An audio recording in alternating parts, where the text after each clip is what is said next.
Hey, what's going on, you scallywags? Welcome back to the Hideaway. In today's video, we are going to be going over my complete garb. Yeah, so I'm going to walk you through from start to finish, base layers all the way up, absolutely everything. This is my typical garb. I do have a lot of different sets and a lot of variations, but I'm going to walk you through kind of what is my standard layout. So that starts with the shirt I got from Samson Historical. It is an 18th century men's shirt, so it's from the 1700s. It is got a single button at the sleeve that has bone button. I typically will roll my sleeves up. It also has a single button at the collar, again, bone button. If I wanted to do a closed collar, again, 9 times out of 10, I'm going to keep it open. One of the things that I like about this shirt that is historical to the time period is the shirts were typically longer, because the shirts that they wore could have doubled and would have doubled as night shirts. So that's kind of what you're seeing here. I am wearing, some boxer briefs under here, but you can see that the shirt is long enough that it goes down so that it's serving dual purpose. It's both a night shirt and a shirt. Again, living aboard a ship on the 1700s, you needed to maximize your space, and sometimes that means giving things double duty. So that is the very first thing that I'll start with, is my shirt, which in this case is a 17th century or 18th century 1700s just white plain shirt, and you can see it is discolored. That's through continued use. Also, I washed it intentionally with some of my newer canvas trousers so that some of the dye would transfer, and it just gives it that good weathered look. So I prefer that. Being a pirate, I prefer a weathered look versus a clean white look. So that's the shirt. The next thing that I have is my Buccaneer trousers. I got these from medievalcollectibles.com. These are canvas trousers. They do have a button fly seam. I got them in an XL, which for me means that I can pull them on, take them off. I wanted them sized up, again, going for the pirate aesthetic.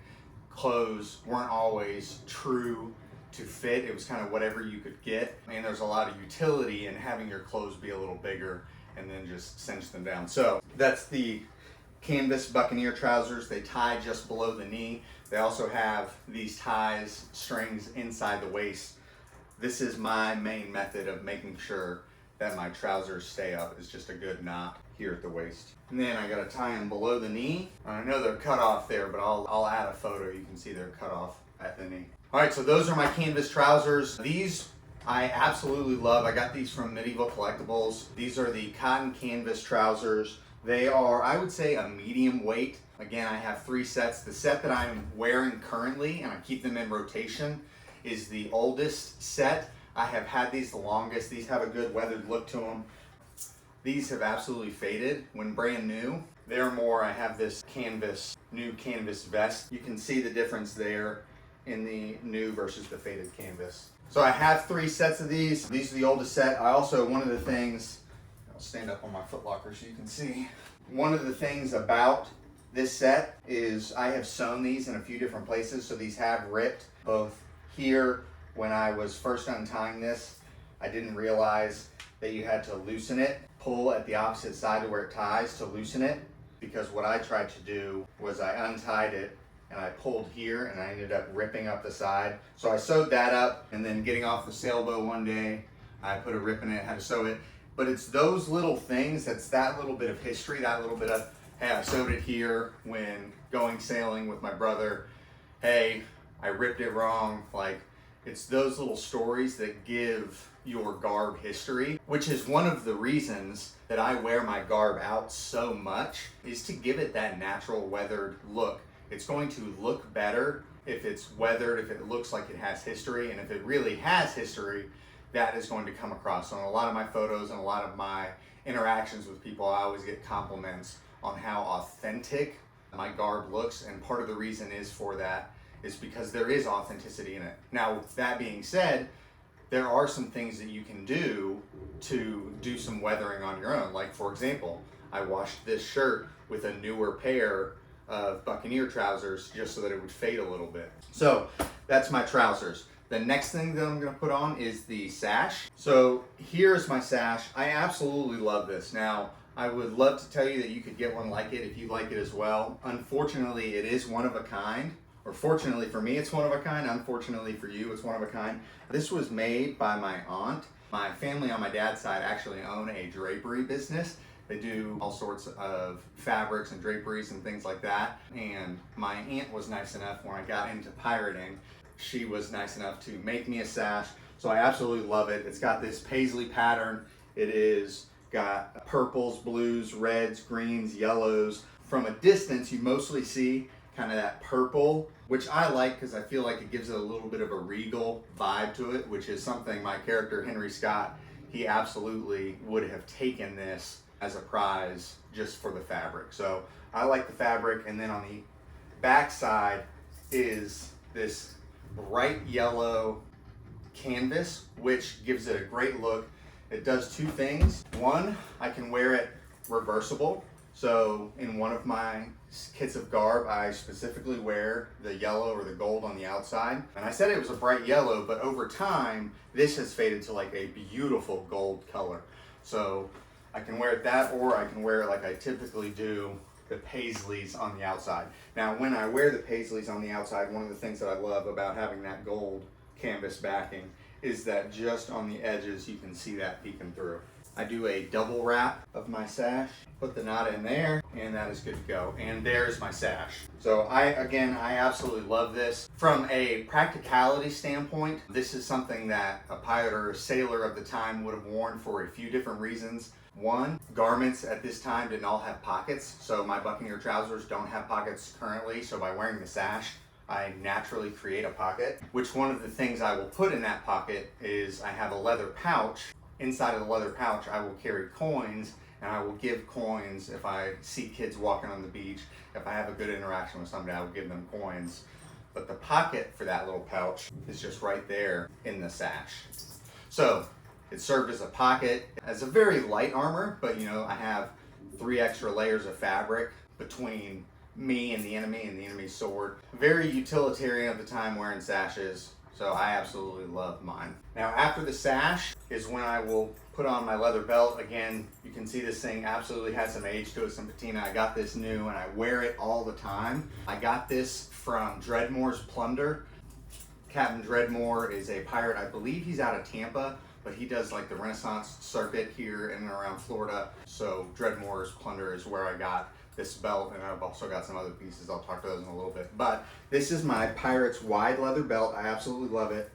I throw that on over the sash, and it has a few pieces on it, and I'm going to talk about those. And what I'm going to do is stand up on my foot locker so I can talk about them, just so that I'm sure you can see them. So the things that I wear on my belt. The first thing is I have a buccaneer knife. The buccaneer knife I got in sheath. I got from medievalcollectibles.com. I love this is one that I actually use. It's not extremely sharp, but it is absolutely a tool that I use and bring with me. So again, this belt is one that I'm wearing out all the time, whether I'm walking the beach, whether I'm sailing, whether I'm doing yard work, and just kind of weathering my garb. The belt is almost all the time I'm gonna have it with me or on me, even if it's without the sash. So that is that. The other thing that I wear on my belt, I got this in St. Augustine at the pirate store, is a tankard clip. So you can place your tankard on here. I don't use it for my tankard personally. I just kind of use it for a utility clip in case I'm out camping or doing something like that, or if I'm doing yard work and I need something, I keep that there. And I also keep dangling off for story.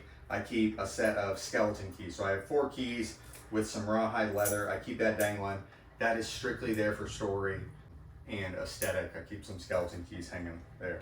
So that is the belt. And the final thing for the belt, I wear this for story as well. I don't wear this all the time, but I would say 75% of the time I'm wearing this. It's a string of cowrie shells. I got this in St. Augustine, Florida. So that's the real story behind them, is I got them at a gift shop in St. Augustine, you know, $5 a strand or whatever they were. And I tied 2 strands together. Once I've got the 2 strands tied together, then I will run it through my belt and I will let it dangle down. Now again, this is another story piece. I haven't had too many people ask me about the cowrie shells. I have had a few people and they recognize them because cowrie shells used to be served as currency. So somebody recognized him as that, so that's a cool story. So like, why is Henry Scott carrying cowrie shells? Is it for currency? Is it a counter of some sorts? Does each shell represent something? I kind of left that. I don't have that completely fleshed out yet, and I kind of like the mystery of that.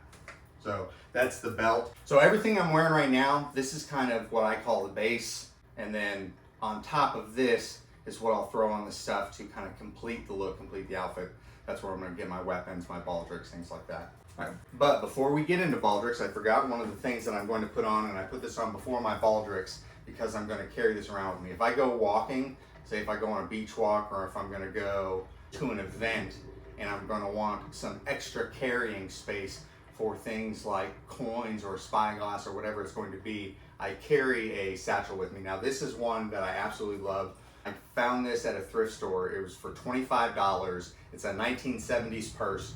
It's all leather, so I absolutely don't care that it's a purse because it absolutely fits the vibe of a satchel. Whether or not this would be around in 1715, I would make the argument that yes, because it's very simple construction methods. So this could have been replicated in 1715, which is around the time period that my garb is set. So that's one of the things I think about, but it's the 1970s purse. I got it for $25, an absolute deal. One of the things that I do with it, I keep here in the hideaway. Again, the hideaway looks awesome, but it's also functional. So on the shelf here, one of the things that I keep is mink oil. So I do treat all my leather goods with mink oil. If you have leather, especially if you're out wearing it and using it, I recommend you get a good mink oil to treat it with. So that's what I treat this with. So why do I wear this before Baldrics? Again, because I may take my Baldrics off if I'm going in somewhere. I may set my effects down, but I want to keep my,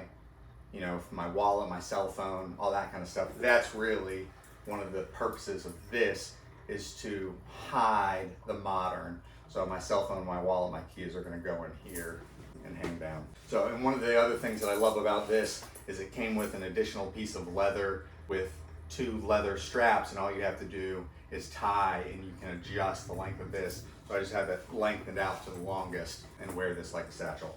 So next up we have Baldrics. Again, this is one of the things that I think is cool about the hideaway, is when I was decorating it, I just kind of used the stuff that I use to decorate. So the things that my garb, my functional garb, becomes art and decor within the hideaway. So the first thing I have is my sword Baldric, and this Baldric is an over the shoulder. It's from my right shoulder down to my left hip, and this is where I wear my knot for my sash is on this hip.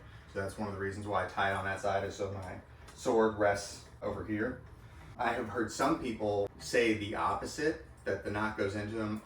Because this has my sash, has that canvas, I tie the knot on the outside. I don't feel the knot jabbing into me. I have heard some pirates wear their knots on the other side. I personally wear mine on the same side as the Baldric. But the Baldric is all leather. It has a silver buckle, and I forgot to say the belt has a brass buckle, which I love. This has a silver buckle. I like that they're mismatched. It's all leather. It's the same type of leather as the belt, and I got it from the same place. So I got this from Dreadmore's Plunder at the Brevard Renaissance Fair 2 years ago.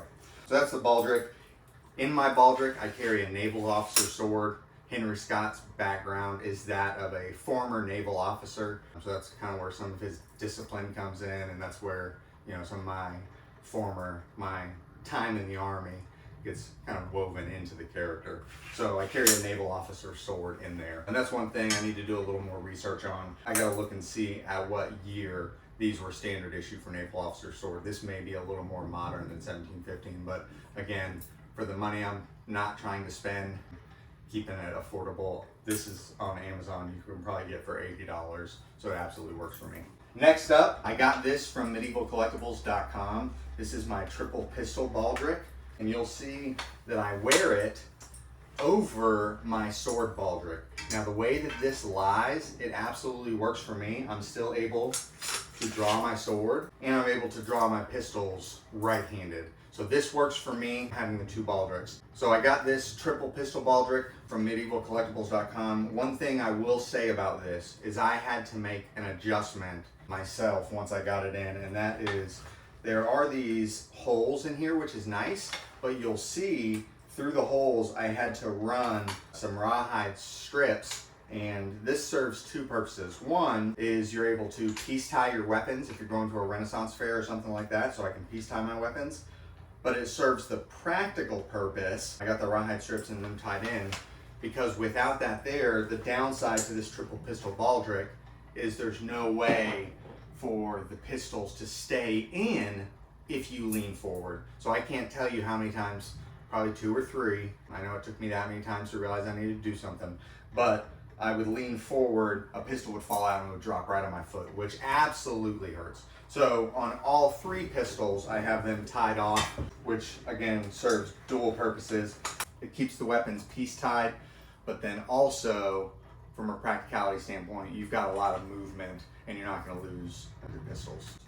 So we are getting close to the end. That completes everything that's on my body. Now we're going to go to my head, and the first thing that I'm going to put on is this bandana, and this bandana has a really cool story behind it, and I'm looking forward to sharing that with you. So my brother Travis and I, and his pirate persona is Casey Jones. So Travis and I were camping as pirates down in the Indian River, and one of the islands we were staying on, we saw 4 dresses that were hanging up. Somebody had gone camping on the island and obviously discarded their sundresses, or they had pulled up on a boat, discarded their sundresses.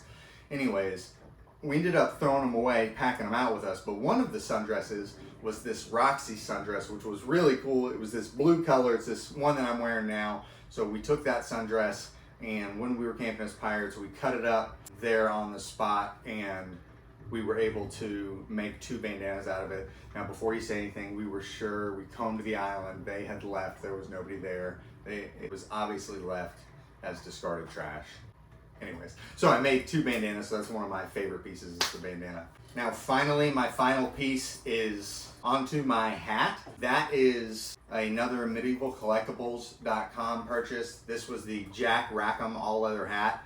I'm gonna say a few things about this. I love it because I've got a lot of time, a lot of hours under it, but I don't know that this is going to be my final hat. This was my biggest purchase I had made at the time, and I think it was like $45, but spending $45 on a hat, on a pirate hat, for me sounded like a lot, and this was the most affordable all leather pirate hat that I could buy, so that honestly is why I bought it. I don't hate the look. If I hated it, I wouldn't wear it, but I think it could be better. I think it tends to be a little big, maybe a little more flamboyant than Henry Scott, but it's what I've got for now, and I love it. So this is the hat. I'll walk you through kind of each piece here. So on the starboard side, the right side, I have 4 feathers in here. I've got a hawk feather that was given to me by my mother-in-law. I've got 2 duck feathers that I have found on various walks that I just thought absolutely fit the vibe, perfect length, looked really good. So I got 2 duck feathers. And then finally, the last feather there, you can see the colorful yellow and blue feather I got from a real life pirate down here in Melbourne, Florida. I got it from Dan the Pirate. He used to have a pirate ship and would hang out, I think, at Captain Hiram's down in Grant. But I got it from Dan the Pirate. From his parrot, he saved the feathers. He gave it to me at the Renaissance Fair again 2 years ago when I just got into pirating.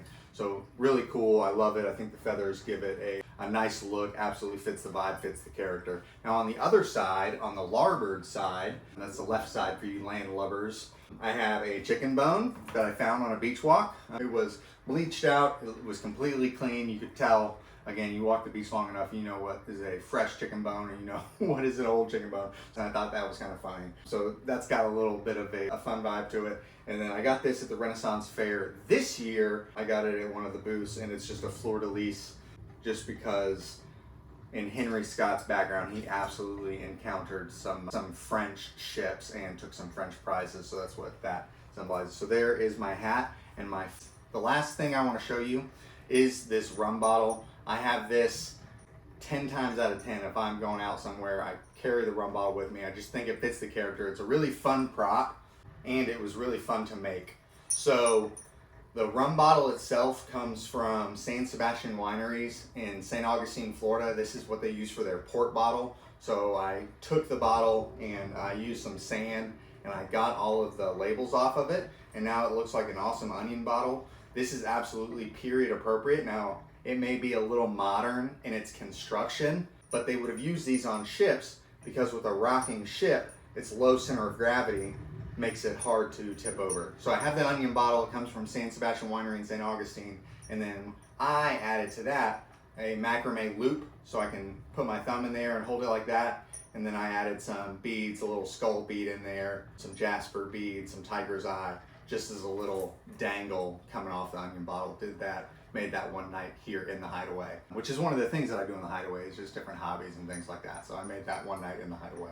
So this is my complete garb. Let me know what you think. Let me know if you have any questions. If you want to see more of these videos, I have more garb setups and I can walk you through each and every piece and kind of how I bring everything together. Other than that, I've had a great time kind of sharing my kit with you all, and I look forward to seeing you in the next video.